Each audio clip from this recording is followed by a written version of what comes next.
मुफ्ती साहब, सर्दी का मौसम हो, आदमी पे गुस्ल वाजिब हो, सर्दी भी ज्यादा हो, अब आदमी क्या करे? नहाने से मरने का खतरा हो तो भाई तयम्मुम कर ले। अगर इतना सख्त हालत है तयम्मुम कर ले। तयम्मुम तो बहुत आसान चीज है।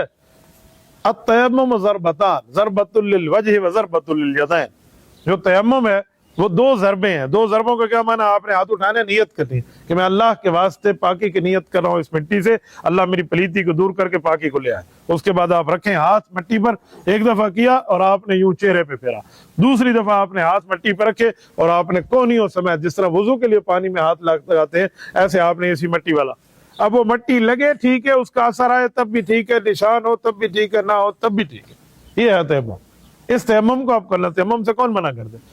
उलमा ने तो लिखा है अगर बीमारी बढ़ जाने का खतरा हो ना, जिस बीमारी में हो वो बीमारी बढ़ जाएगी तब भी तयम्मुम कर ले। यहाँ तो आप खौफ और मरने की बात कर रहे हैं। अल्लाह के बंदे, हमारे एक जानने वाले के बारे में हमारे उस्ताद साहब ने बताया, अल्लाह उनकी मगफरत फरमाए, दोनों दुनिया से रुखसत हो गए, कि कोयटा की शदीद सर्दी थी और वो सुबह नमाज से पहले गुस्ल खाने में चला गया और ठंडे पानी से गुस्ल किया तो उसकी लाश बाहर निकाली।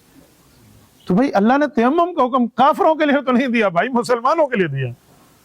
एक आलिम दीन की नमाज कज़ा हो गई है कुछ दिनों पहले की बात, उन्हें नमाज दोबारा पढ़ी तो उसके बारे में किसी ने मुझसे सवाल किया तो वो सब कज़ा नमाज पढ़ी। तो मैंने कहा भाई कज़ा का हुक्म काफिरा वास्ते लगता है। मौलाना ज़ैद राशिदी ने फरमाया कि कज़ा का हुक्म काफिरों के लिए तो नहीं उतरा, भाई मुसलमान के लिए उतरा है।